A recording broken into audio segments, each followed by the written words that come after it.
And we are live, ladies and gentlemen. I got a special guest for you today, Vin Armani. I've been following him for a while throughout the adventures of the crypto space. Always a fun time in that space. Hmm. But today's topic is a little bit different. We might dibble dabble in that conversation. But Vin, you had an interesting post addressing the UBI perspective of what's happening right now Hmm. in the pandemic. And if anybody's listening to this or watching this live right now at the moment, basically the Federal Reserve, actually all Feds, all central banks around the Hmm. world at this given moment is on autopilot. There is no deficit. There is no debt. They are printing money till kingdom come, and Hmm. they're proposizing, or the proposition is everybody shall get free money. Hmm. Now, on the surface level, that seems like hallelujah, fucking great. Airdrop me from a fucking helicopter a bag full of fucking cash. But there's second order thinking, third order thinking that people don't really view in the future the ramifications of this. And so this is why I kind of wanted to put the ball in your court, because you had a really cool thread on Twitter, which is the reason why you're on the show. So I'd love to know your thoughts about this. So what was interesting about this thread is that this actually, it was something that I wanted to put down. I've been doing this for about, well, I mean, I do it constantly, but in terms of this particular pandemic, it's been about 2 weeks that I've been, as my thoughts come up, I try to put them out in tweets because I will do, like, I will spin things forward, as you say, second order, third order, and lay out the different scenarios. And usually my initial impression of what's going on is correct. And if I don't put that down, my mind will go into some other place. And I want to make sure that I'm not going into some weird conspiracy theory, place, which is what I think ends up happening with a lot of people. So it's been several weeks that I've been doing that. And I write I've founded a newsletter called Counter Markets. And I was speaking with our editor last night, and we were going over the fact that, look, they're going to have to do UBI because these measures that they're taking, it's going to leave so many millions of people unemployed.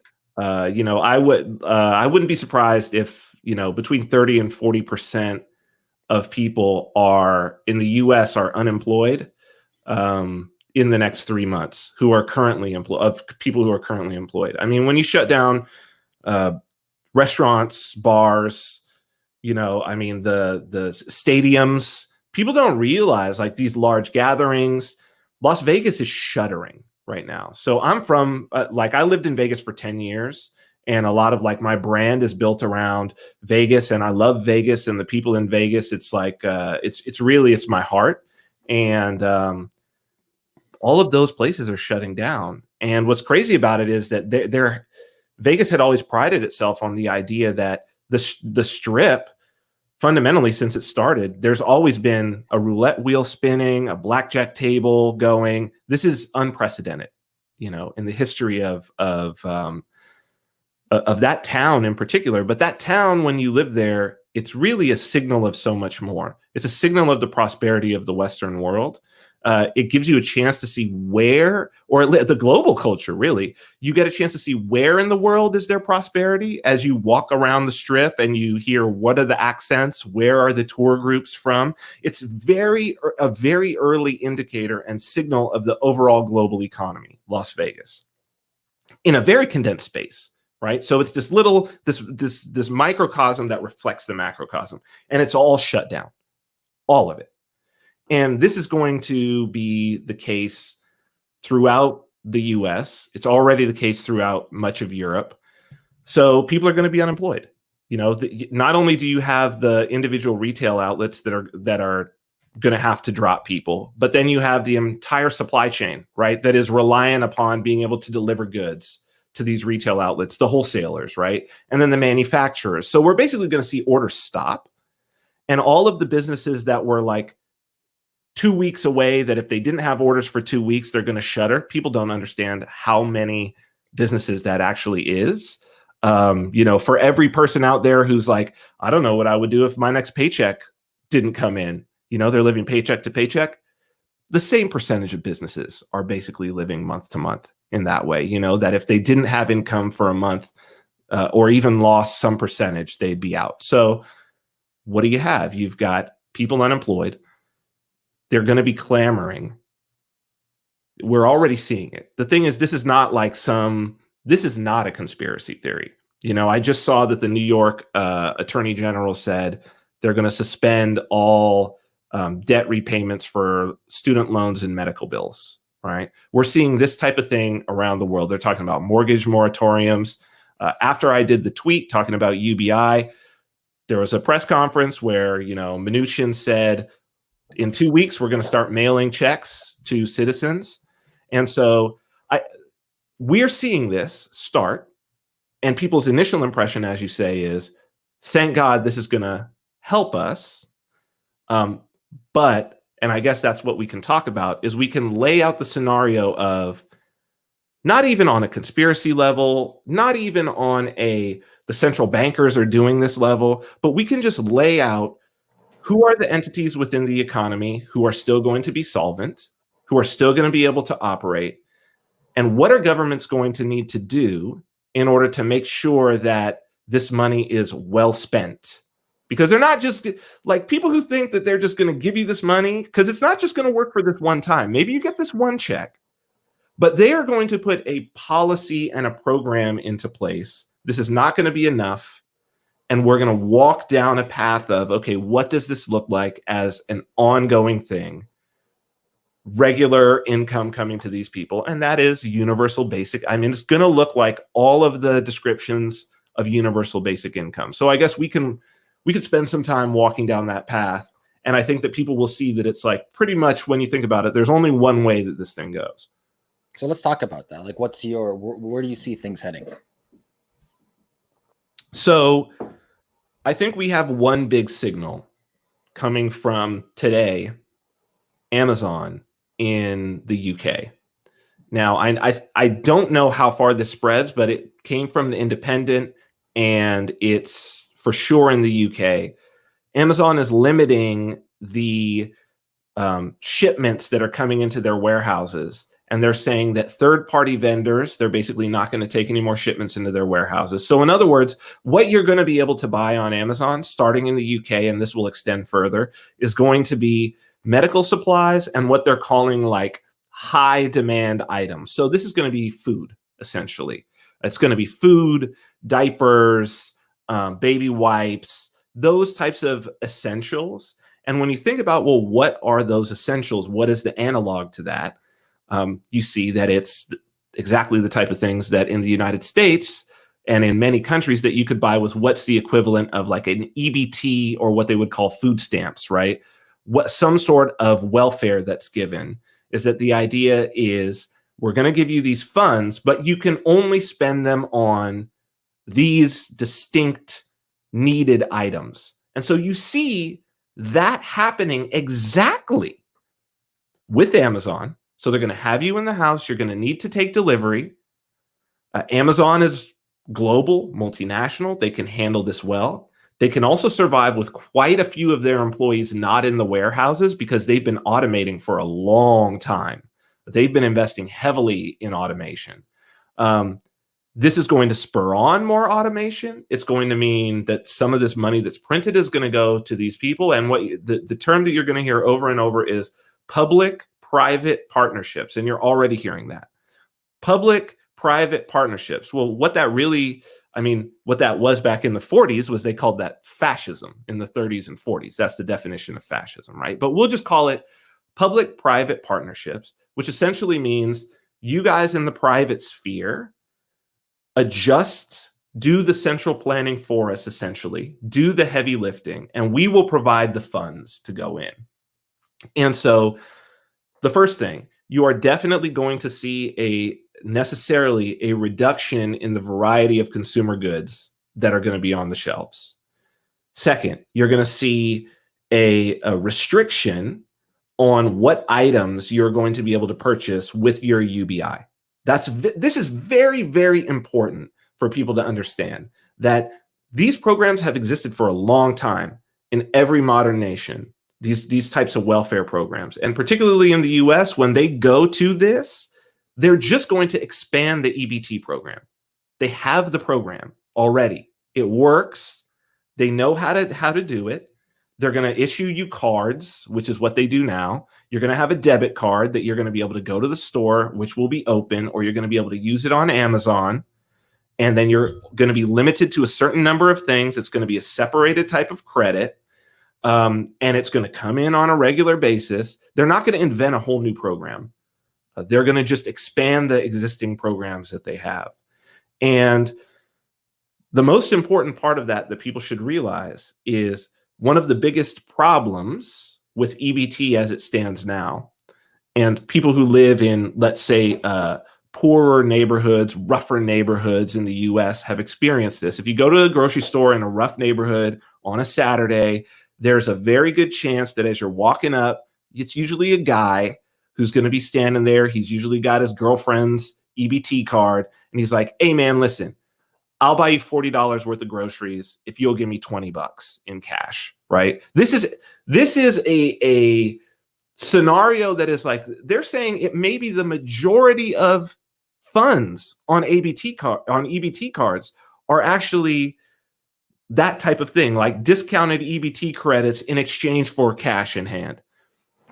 If they're going to do this on a massive scale, they're going to have to reduce that. They're going to have to stop that sort of fraud, and there's going to be a lot of incentive for them to do that fraud, right? So it's not really your money. They're going to centrally control what you can buy, and so you should expect to see. Look, it checks off all the box. Cashless society. They're going to get their cashless society. They're going to get their command economy. They're going to get their tracking, their financial tracking. All of these things are going to be enabled by this panic, and the people who are screaming right now, send us a check, and who are celebrating, send us a check. This is what they're asking for. Goes back to what Milton Friedman said before. There's no free lunch. There's no free lunch. There's no free lunch. Yeah. I think people really underestimate the surveillance of what the government wants to do.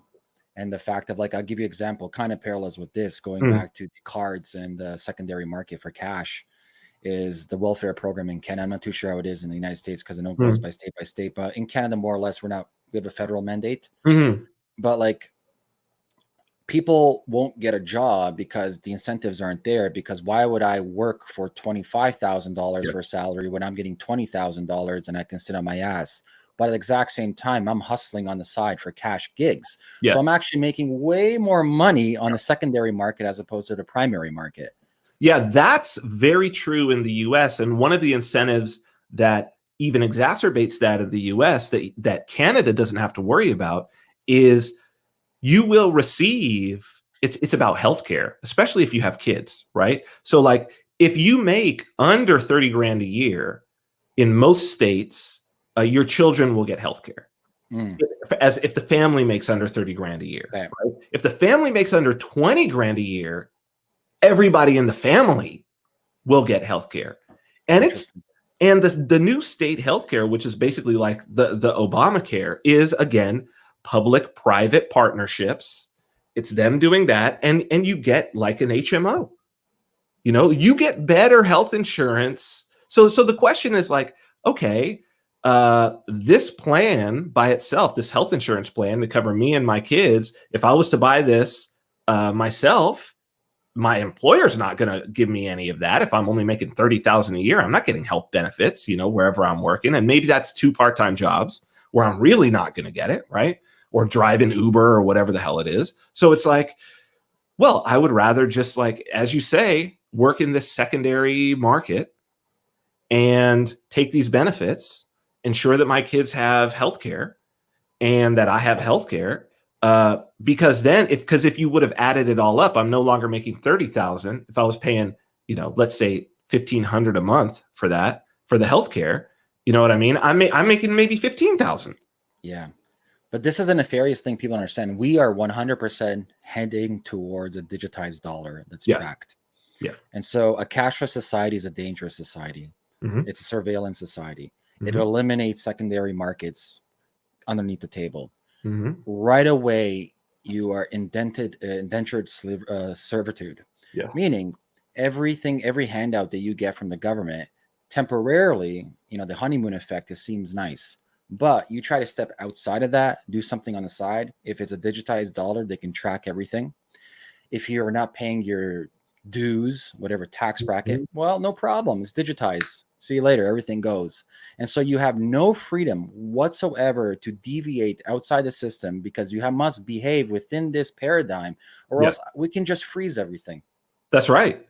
We just stop giving you money, and there is no other way to go. Mm-hmm. You know what I mean? And so what I find one of the other interesting things that very few people are talking about, and I was closely watching this with Gavin Newsom, governor of California, because California has a horrible. Anybody who's in California who has, I'm a native Californian. I was born in DC, but I was raised here in California. I'm in Southern California right now. The homeless situation is already apocalyptic. We've got tent cities everywhere. If you're in LA, I mean, and you are driving through LA, there are literally tents lining as you drive up the 101 to Hollywood, lining the overpasses in downtown, a block from City Hall, a block from the cathedral. There's nothing but it's tents all the way along. And they just couldn't stop it, you know. So I was listening very carefully to Governor Gavin Newsom, and I was like, "What are they going to do about the homeless?" Right? Obviously, if you're going to have this sort of a pandemic, and you've got tens or hundreds of thousands of people living on the street, they already have in San Diego. They had hepatitis A and B outbreaks in LA. They had a typhus outbreak, like something that hadn't been seen for hundreds of years. They've got plague. Bubonic plague is actually going through some of these communities because of the rats. So I was like, well, what are they going to do? Because this is obviously, you know, if you're going to still play along with this pandemic game, like this is a vector. And so Gavin Newsom, sure enough, said he signed an order. They've commandeered hotels and motels. And they are going to, and they're getting trailers, so the FEMA trailers. He's literally saying that this is what they're doing in his latest press conference a couple days ago. And they're going to round up the homeless, and they're going to put them into these trailers and hotels and motels. And presumably it's got to be under armed guard. So here we go, folks. Like concentration camps, we're back. Like we're here. You know, and that's going to eliminate that. That's going to take so many people off the street. Then what do you do with these individuals? We are headed for something that I would say is unprecedented if we hadn't have done such similar things in the last century. But now it's going to be on a global scale, and it's going to be done in a very different way. And the ability to track and surveil people, you know, I've truly believe that when this UBI is rolled out, that the way that they're going to, because it's just too logical, the way that they're going to get around this this fraud situation is that they're going to tie it to biometrics. You know, the technology for facial recognition, iris scan, and fingerprint is so ubiquitous and cheap right now. Yeah. Oh, China's like that. Oh, literally. Yeah. It's easy. I mean, my gym is fingerprint. You know, I go into my gym, I put my fingerprint, my thing comes up. It's like people are using it to unlock their phones. They're using facial identification to open up their bank apps on their phones, you know? So the thought that this wouldn't be biometric, that this wouldn't include biometrics, it's just like, of course it will. Of course it will. So exactly what you say, that like, you know, you got to invite the vampire in. People are inviting the vampire in, and they just have no idea like what a hell is for sure on the horizon. You know, it's just going to be a matter of like, how do you, this is a place where I think that Bitcoin is going to be very powerful. I think that you're going to see Bitcoin being one of the means that people use to trade sort of in an underground way. Hold Hopefully, though. But see, it depends, because right now it's too easy to track everybody on Bitcoin. Well, the reason why it's easy to track on people on Bitcoin is because the on-ramps and off-ramps are tracked, right? Yeah. But if it's truly a peer-to-peer cash system, so if you're trading labor or something that's your goods, if your on-ramp or off-ramp is labor or physical goods, it's untrackable. I mean, you can create new addresses at the drop of a hat, right? So it's like you can use a new address every single time. If you're trading labor, I don't know how you would track that. I mean, it's already hard enough if you were to do a hand-to-hand cash exchange to track who this individual is, right? If the person you're exchanging with doesn't know who you are. Yeah. Well, this is how I always said the value prop of Bitcoin primarily is in nations that are already under these types of systems. Right. Absolutely. Absolutely. And now we're going to see the entire globe under this type of system. So I think that like the speculative aspect of Bitcoin is probably going to go away. I think that's probably gone. I mean, if a lot of exchanges are going to fail right now, I mean, that's just a given, right? A lot of them are insolvent. There's no way that we have this many exchanges and they're all solvent, right? We're probably going to see that in the next couple of weeks. We're going to see the insolvent exchanges. We're going to start to hear reports of people being like, is anybody else having problems with X, janky exchange? I can't get my money out. I've been asking them and they won't even answer. Like, okay, well, we know what that looks like. Like we've been down that path before. And then the other exchanges, will be for there is going to be a class that's on the UBI and there's going to be a class of individuals that's not on the UBI.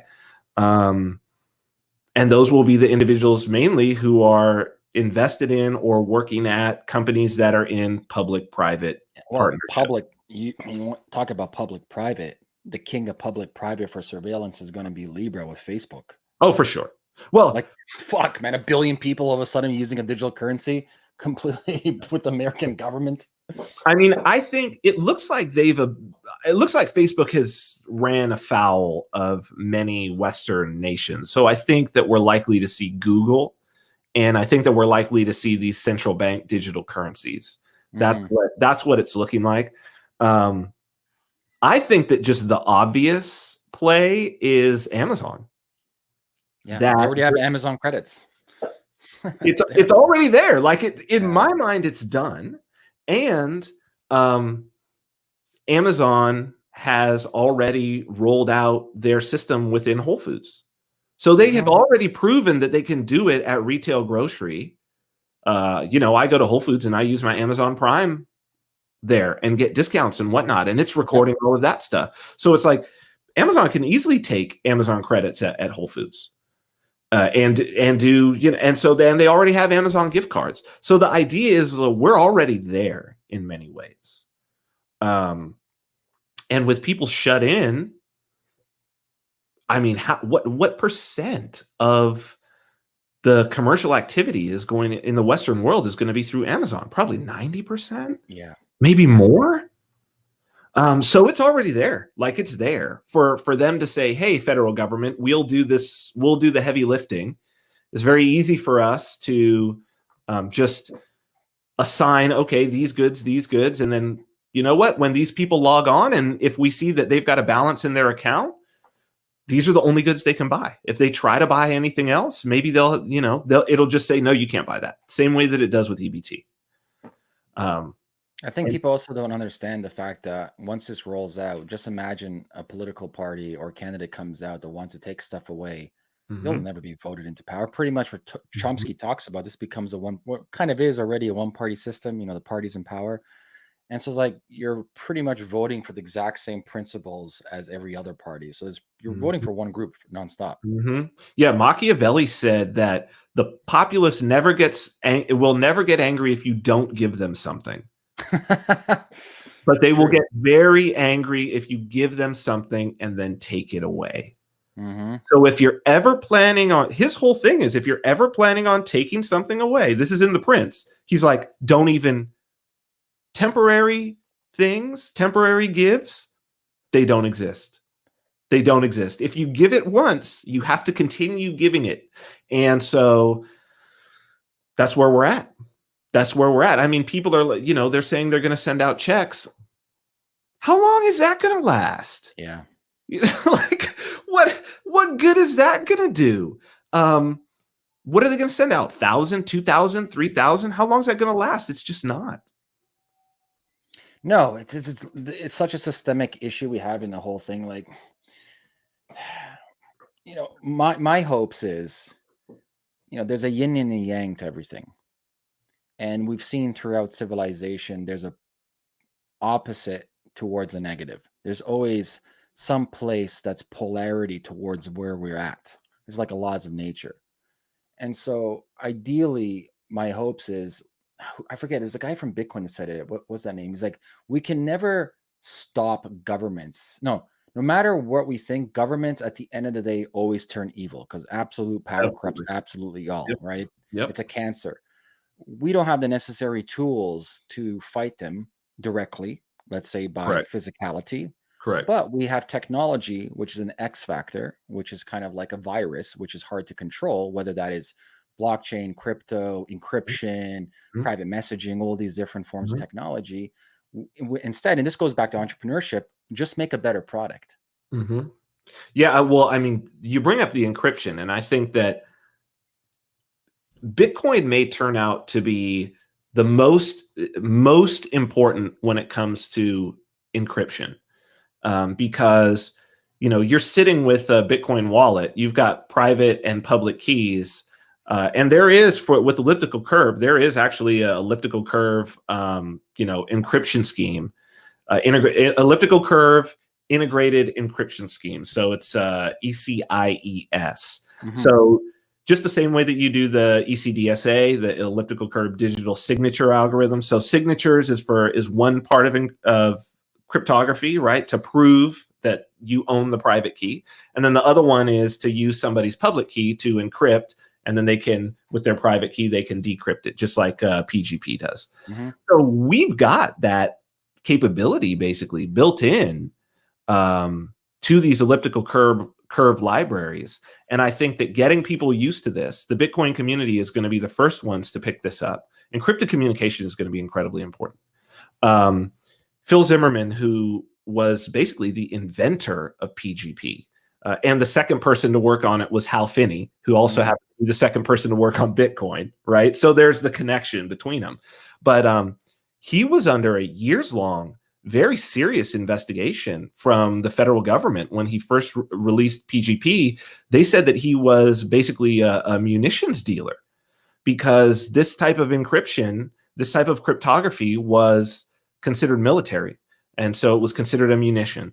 And eventually it ended. There was a lot of help from the academic computer science and mathematics world to get this done. MIT was incredibly helpful in a lot of the things that were happening there. But it's a potent tool, man. I mean, this technology started out in World War II. In many ways, if people have read Neil Stephenson's Cryptonomicon, you know, I mean, it's half of it takes place during World War II, and it's about the stuff at Bletchley Park and all of that. So this stuff is a weapon. This technology is a weapon. In terms of the places that I think are going to benefit the most, where's really winning right now is Africa. Yeah. They have almost no cases. Most of the cases that they have are actually European or Asian tourists who they've isolated. Already, they have an incredibly young population and a lot of pickup of cryptocurrency, especially in the sort of more urban environments in Nairobi, in Lagos.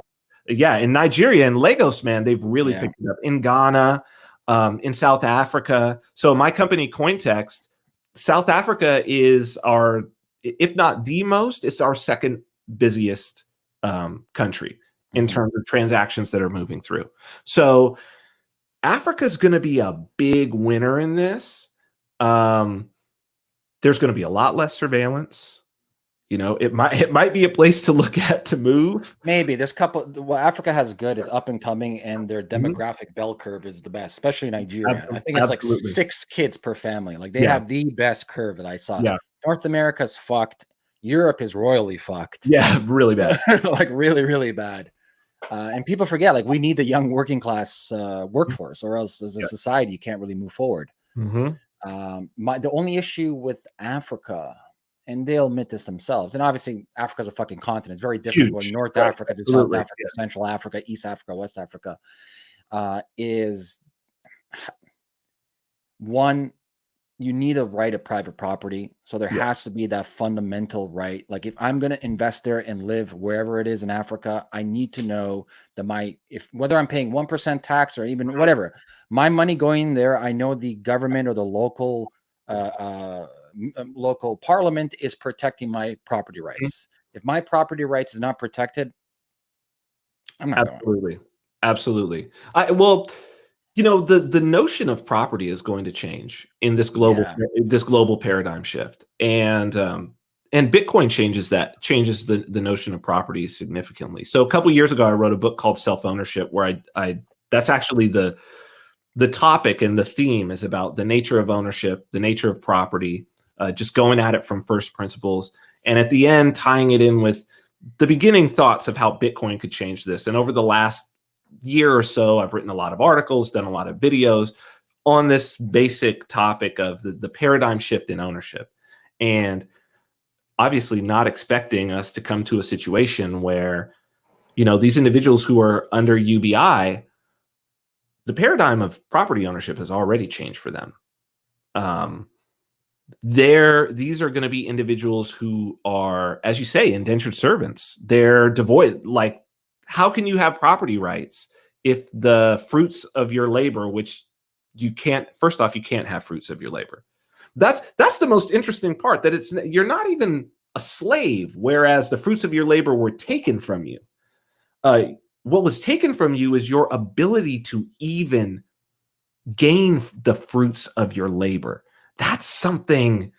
Well, you're a prisoner in that case, I guess. But that's like animal husbandry, like human husbandry. Yes. Yes. Well, and then you wonder, like, well, what are these individuals for?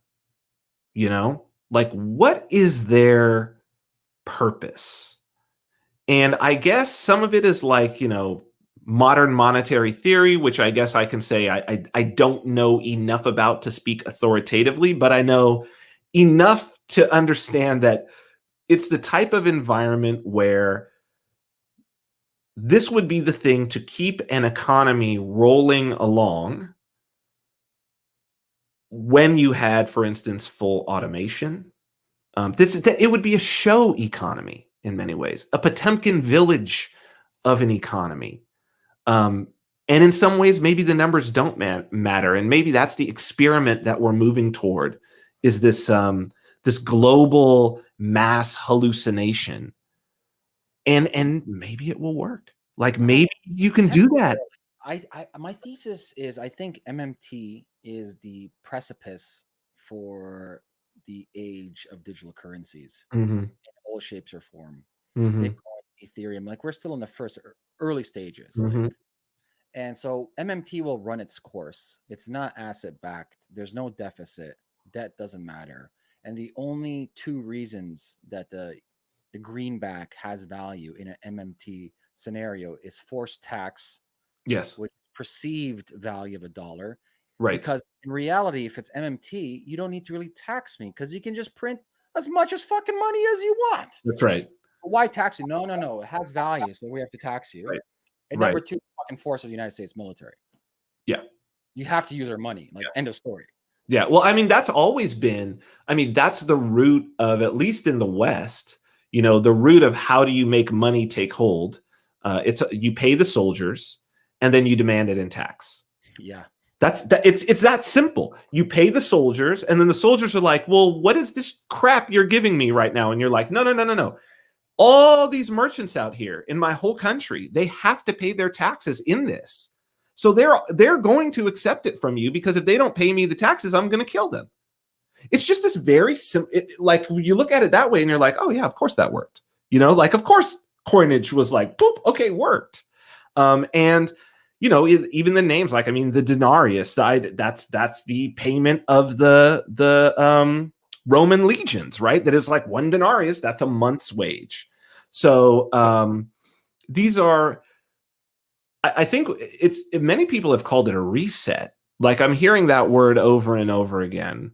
And this may just be like the digital reset. In terms of taxes, I think taxes may be done. Really. I would wish, man, especially like I'm a pretty hardcore libertarian. A lot of things I don't, a lot of things I don't agree with them, like crazy anarcho, like everyone go fuck off. Like, no. There has to be community bond. There has to be some support. I'm that crazy. But the one that really irritates me the most out of all the fucking taxes is income tax. Absolutely. Oh my God, it fucking hurts my head. Well, the idea, and I write about this in my book, Self-Ownership, is that I've got a chapter on the idea that, you know, people don't think about the fact that they say, you owe me this X amount of, the government says you owe the government this amount of taxes on your wages. And it's like, well, what does that mean? Right? So it's like, let's think of another scenario. Let's think if I had a business, or let's say there was a business, and let's say you walk up to the business, and let's say that this is legit. This is not like the mafia, right? And you walk up to the business, and this business has generated, you know, let's say $1 million. And you walk up and you say, I am owed $500,000 of that profit, right?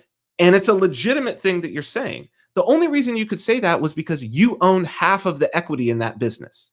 If you were part owner of the business, yes, you are owed, you are entitled to the profits that come from it. So when the government says we are entitled to 30% of the fruits of your labor, what they're saying is they own 30% of your labor, which means they own 30% of you. They're making an ownership claim.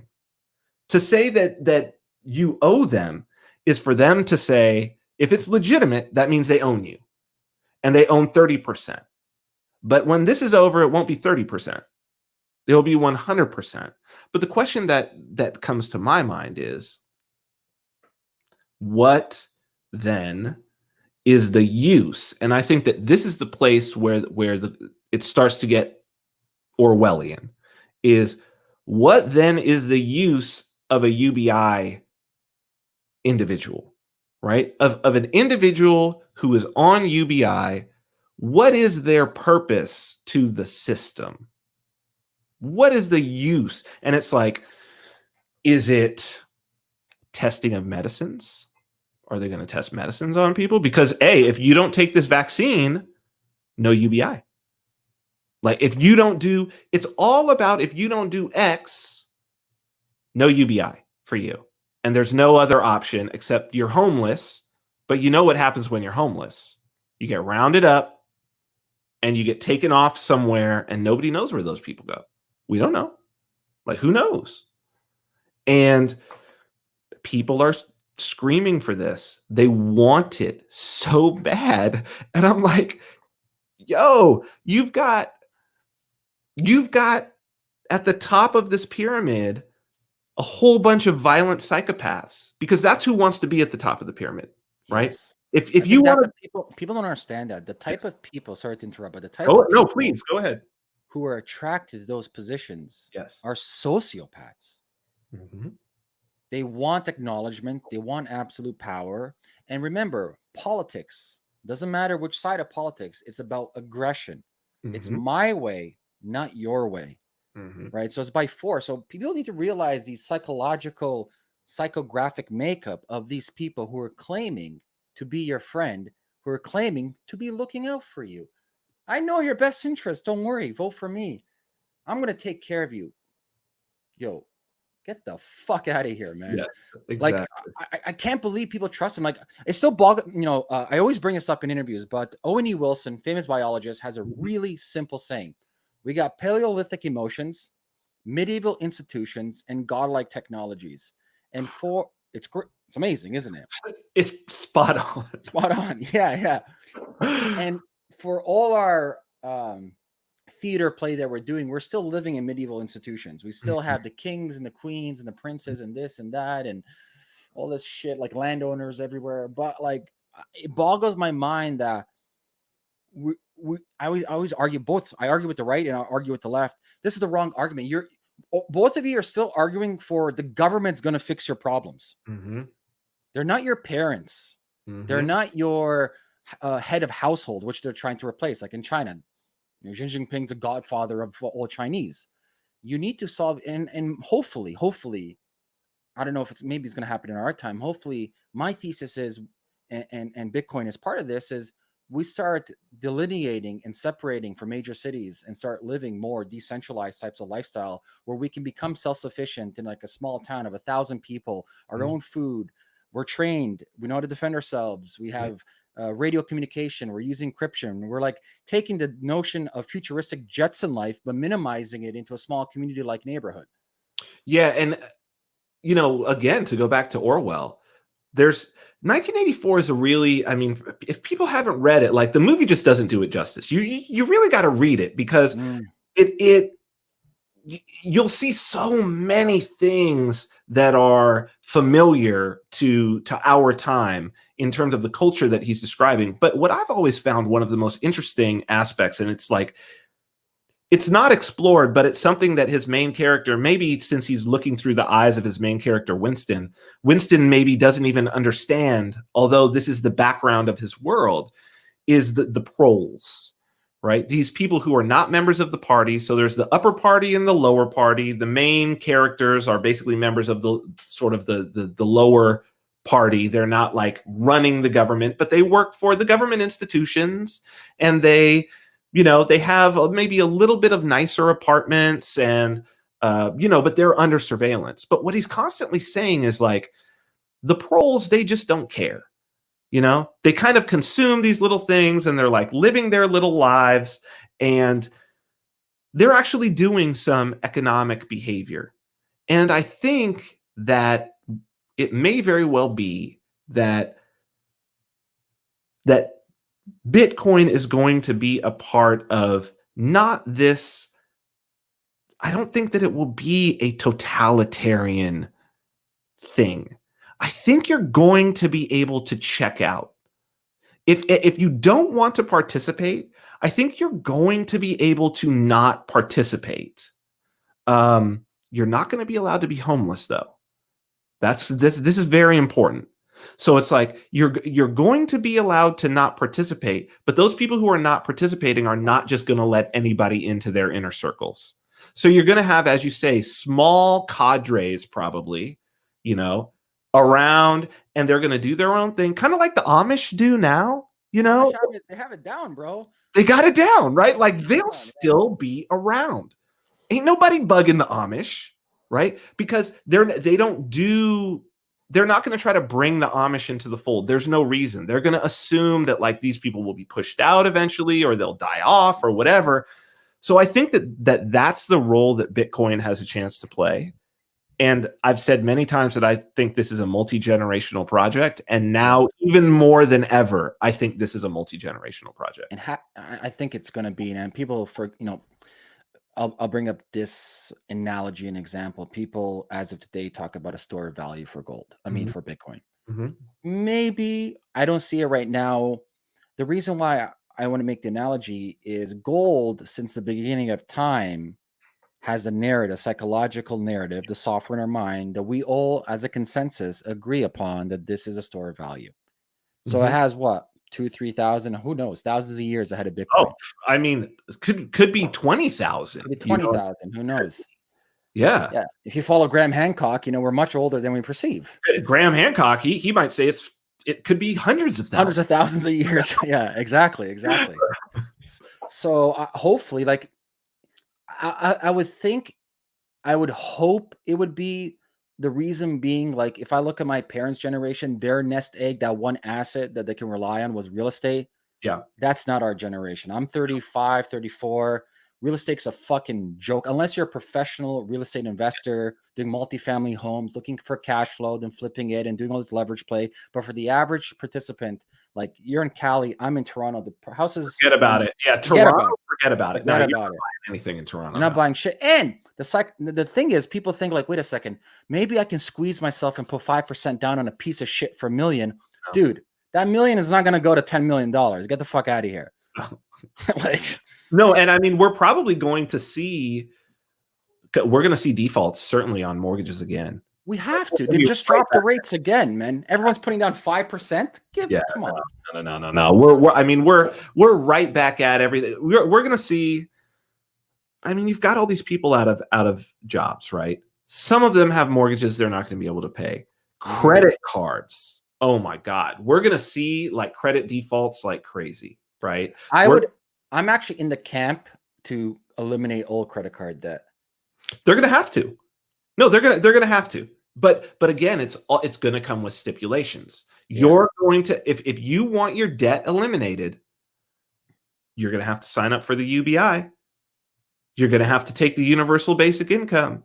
And you know, they're going to throw some programs in there. Like it's going to be they're going to be able to put so many stipulations on it, dude. If your kids don't go to school for some reason, no more UBI for you. Mm-hmm. If your kids aren't fully vaccinated, no UBI for you. You know, if you're probably going to have to do some weird, they're going to do weird little trainings and things, you know, like you're going to have to watch this thing and it's going to, you know, track and you're going to have to, so they can brainwash you into shit. You know what I mean? Like, learn this new way that it's going. And if you don't do it, no UBI for you. Mm-hmm. They've got you. And if you don't vote, I'll bet you if you don't vote, there's going to be no UBI for you. Everybody's going to have to vote in every single election. 100% participation. Interesting. I wonder if they're going to change the laws for convicted felons, though, then. Well, we're going to have to, like that population, we're going to have to really see what happens with that population. I would wager that most nonviolent crimes that they're going to greatly reduce. They're probably going to let a lot of people out of prisons for nonviolent crimes, because the nonviolent crimes are going to go down incredibly. I would hope, man. Prison is too much of a business. Like people don't understand. There's prisons in the United States are publicly traded companies. They make $400 a day off an inmate. Like it's such a fucking ruthless system. It's beyond fucked. Well, most of them are in there for drug crimes too. Yeah, nonviolent crimes. Crime. So here's the thing to think about. Even if you're talking about like burglary, car theft, certainly drug sales, possession with intent, all of those, right? All the nonviolent crimes for the most part, how do you do them in a cashless society? How do you do them in a society where I can't buy contraband from you if I want to? Because there is no medium of exchange by which I can do that. Why would you steal a car and take it to a chop shop when the chop shop can't give you cash for it? Why would you burglarize a house and steal somebody's valuables when there's no such thing as a pawn shop? Like all of these things, that's what I'm saying. Like it makes it all go away. This is a panacea. It's a grand solution to everything. And you have to have some massive event because you got to bring it in all at once. And here we are. Like, this is what's so crazy about it. Like, we're in the middle of it. It's insane. It's insane, man. Absolutely. And also the response too. Like, I understand the virus has a high R naught and it has, but I'm always suspicious. I'm always suspicious of what the government tells me and what the government is doing. I mean, the fact that Tom Hanks tests positive. Yeah. And then Idris Elba, who's like right now the British version of Tom Hanks. Yeah. right? He's like in terms of like Britain's favorite like cool guy actor, Idris Elba, right? And it's like, what are the chances? There's how many infections in the entire world, and these two guys get it? Mm-hmm. And so there's this great quote from Seth Rogen when he was on Capitol Hill talking about Alzheimer's. And he was like, the problem, the thing about Alzheimer's is like, the patients themselves have dementia, so they can't really advocate for themselves. And then he says, there's no Michael J. Fox for Alzheimer's. And it's like, well, why did Tom Hanks test positive with no symptoms? Why did Idris Elba test positive with no symptoms? Yeah, that's my first question I asked. I'm like, well, one, he's in the UK. I heard they have fucking horrible, they got no tests. So I'm like, he must be a special person. Second of all, you have zero symptoms, but yet you got yourself tested. Okay. And who's the appropriate person to be a spokesperson, to sell the narrative? The people who sell narratives for a living, the actors. And so and that's the crazy part about it, is that it's not even it's like, if what was going on was what I'm saying is going on, you should expect for major actors to come out and say that they've tested positive. Yeah. You should expect it. Yeah. And and then you look at the chances, it's like, what are the fucking chances? I mean, it's a coronavirus, okay. But these people don't, I mean, these individuals aren't even really getting the flu. I mean, they've got, their immune systems are tanked up. You don't think Idris Elba has one of the top immune systems in the world? You don't think that he's going to every, like, that he doesn't have a personal chef, a personal nutritionist, that he doesn't have a physician that he's seeing on a constant basis, that he doesn't have his hormone levels constantly checked, that he's not got a full urine and stool panel and blood panel that's going on? Of course he does. Get out of here. Like, I lived in LA for a long time, dude. Of course he does. Of course. And so, but he's getting it, right? If he's got it, then we've all got it. If he's got it, we've all got it. And you know what? They're going to ramp up the testing, and guess what? We've all got it. Yeah. That's the secret. That's the dirty little secret. We've all got it. Yeah, the scary thing, though, I'm hearing, one country in Europe wants to do it, but they want to do forced vaccines. I'll tell you what, firsthand, I don't give a fuck. I'm not touching any of these fast-forwarded fucking Denmark, Mickey Mouse fucking vaccines at all. You kidding me? Next thing I know, 5 years from now, I got I'm dying from it. Well, the swine flu vaccine that the EU put in, when we had the swine flu scare, 800 kids have severe brain damage from it. I heard about that. Yeah, they've had to pay out on it. They rushed the vaccine. But again, like, it's going to happen. The weird thing about it is it's going to happen in such a different way. And like, I hate to be biblical about it and go like Book of Revelations and all of this. But these are patterns. Like, these are ancient patterns, right? So the people who are writing about these things, these are ancient patterns that human beings repeat over and over and over again.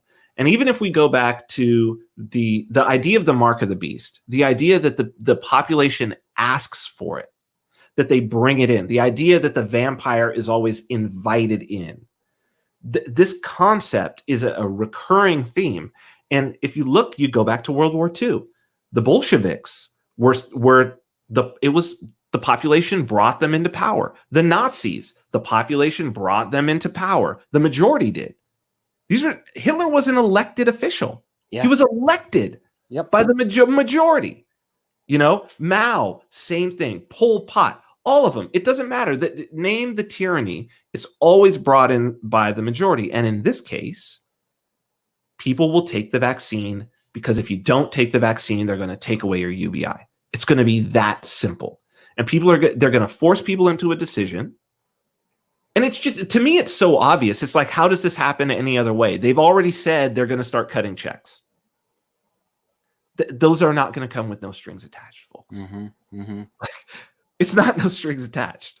And they've got to pay these pharmaceutical companies. It's use it or lose it. That's how this shit works. Public-private partnership. So it looks like moving to Costa Rica on a self-sufficient farm with some small community that were armed seems pretty good. I've got a few bug out spots in mind. But like I say, I think that it's not going to be door-to-door vaccination. I think that it's really going to be much more about, if you don't do this, you don't get the money. And and also the public school stuff. If you want to go public school, send your kids. They already do it over here. Like, you want to go to certain school, you have to have vaccines. Yeah, and it's going to be the same thing. Like, your kids can't go back to school. And if your kids aren't in school, you don't get the UBI. Mm-hmm, mm-hmm. It's all of the things, right? Like, here are all of the list of things. If you're unable to check these off, you don't get the UBI, which is fine. You can decide not to get it, right? But you'll probably be denied access to a whole bunch of different places. Like, you might not be able to go into the grocery store. You might not be able to order from Amazon, right? But if you can survive otherwise, go for it. But if you wind up homeless, yeah, if we see you out on the street, not able to support yourself, off to the concentration camp you go.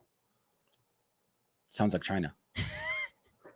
Well, it's what the USSR was, right? Yeah. Except that what they used to do. So my wife was born in the USSR, right? So she's like, nah, everybody worked, because if they saw you on the street, if you were homeless, she was like, there were no homeless, because if they saw you even for one day on the street when everybody else was working, they literally threw you in the back of a van and they took you to a job. They took you to a factory. They took you to a mine. They took you to cut down trees in a forestry program. They took you somewhere and they put you to work. Mm-hmm. But now there's no work. Mm-hmm. There's not going to be anything for people to work on, right? We're going to get all of it. We're going to get the automation, all of it. Most of the businesses are going to fail.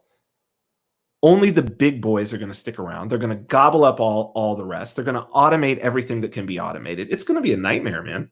It really is. But the people are going to clamor for it. They're going to clamor for it. But dude, the video games are going to be fucking awesome. Yeah. Amazing video games. I don't know how they're going to do sports. I don't know whether the arenas are still going to be filled with people. They might shut that shit down, but there will still be sports on TV. UFC is going to blow up, right? Boxing will be right back to bread and circuses. Mm-hmm. All kinds of different entertainment, man. The entertainment's going to be fucking fantastic, but that's the case in 1984 too. That's the case. Like in Orwell's 1984, the entertainment is awesome. Of course, an escape from reality, so it distracts you from the problems, or distracts you from asking the right questions. Mm-hmm.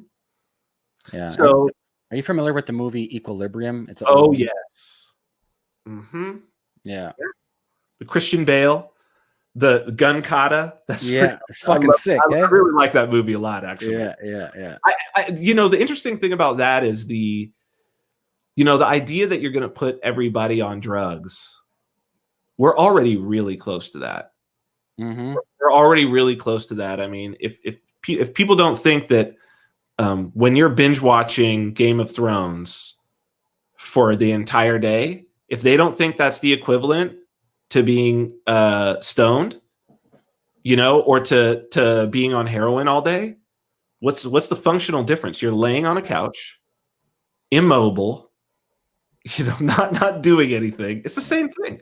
So let me ask you this, Vin. If people who are watching or listening to this, they're like, well, fuck, I don't want to be part of this, or, what can I do right now? Like, what are steps that people can do, or what are things people can learn about to, use your terminology, kind of opt out of this in the future, or at least prepare themselves for a future that kind of looks dystopian in my eyes? Well, I mean, I'm going to shill my own newsletter, right? Countermarkets.com. Yeah, let's do it. Yeah. So we've been around for years at this point, and we've been writing that this is going to happen, and talking about what are our tagline is trends and strategies for maximum freedom. And so it's an agorist newsletter, the first one that there ever has been. So we talk about black markets and gray markets. We talk about self-sufficiency. We write about precious metals. We write about cryptocurrency. And anyone who's a subscriber can also be part of our private Telegram mastermind group. And you get all the back issues if you subscribe. You can use cryptocurrency. I'll tell you what I am telling our own subscribers, what I'm telling the people close to me. The first thing is, and now in many places it's already too late. Your first goal is to make it through, let's say, the next 4 to 5 months while this is being put into place, while the governments are putting these activities into place, while the businesses are falling apart. Your job is to make it through that.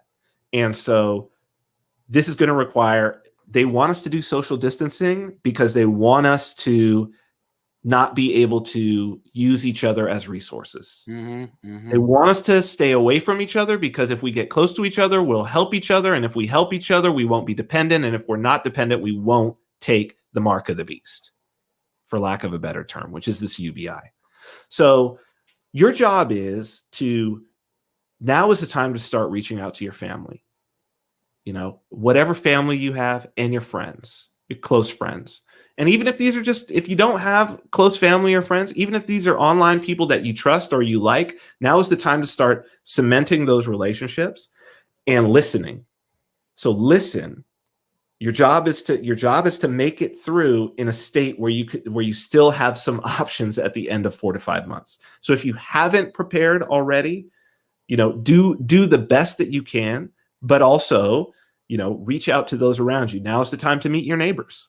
Now is the time to start developing those relationships. Look out and if you have some resources, look out for the people around you. But you're listening, you're waiting. You want to see how this thing works out. Number one, don't panic. Don't panic. There's a lot of people who are having anxiety right now. I know there's a lot of people who are having anxiety attacks. We're probably going to see a rash of suicides coming up. We did in 2008. Significant increase in suicides. Your job is to not panic, because if you don't panic, you're going to be okay. You really are. Keep your ears open. And really right now what you're looking for means to communicate with other people who may need what you can provide and who can provide what you need. And it's going to be these informal networks. It always has been in every totalitarian system. Like, for instance, Samizdat in the USSR, that system, it's always these informal networks. Those are the people who are able to survive and thrive. So it was, when the wall fell and the USSR fell, it was the Russian mafia that ended up, and the people who were supported by them, a lot of them became oligarchs, who ended up in control of everything. Yep. The people who had the informal economy. So that's what you want to be. It doesn't mean you want to be out killing people, and that's not going to be necessary. It doesn't mean that you need to be shaking people down or doing any of that. The Russian mafia came up because they were able to supply simple goods and services. When you're on lockdown, go on YouTube. Instead of just binging and trying to take that opiate, go and try to learn something. If you've always wanted to learn how to code, now's your opportunity. You're on lockdown. Go on YouTube and start taking some basic courses, right? If you want to learn how to garden, go on YouTube. Do that, right? Cook. Teach yourself how to cook. With whatever little bit you have, teach yourself how to cook. Find some recipes and teach yourself. Get a skill, right? Get a skill that everybody's going to want. Everybody wants food. People are going to need code. Those are going to be two things that are going to be necessary. So that's what I'm telling people is, like, if you don't have a skill, get a skill. Don't panic. Your job is to make it through the next 4 to 5 months and still have options at the end. Love it. Then if people want to get to know you a little bit more, what are the best resources? I know you mentioned the newsletter. Is that the best place for them to check out? Countermarkets.com. I would love it if people subscribe to that. But look, if you want to interact with me, at Vin Armani on Twitter is probably the easiest way to go. Also on YouTube, I put out videos almost every week. And so they will be topical now coming up. They've been on Bitcoin for about the last 3 months, maybe. People might want to go back and watch that series because now they'll be topical around that as well. And I'll be trying to provide some thoughts as we move forward. So at Vin Armani at Twitter is probably the best place. Vin, thank you, brother. Always a pleasure, man. Thank you, Ameer. Thank you. This is great.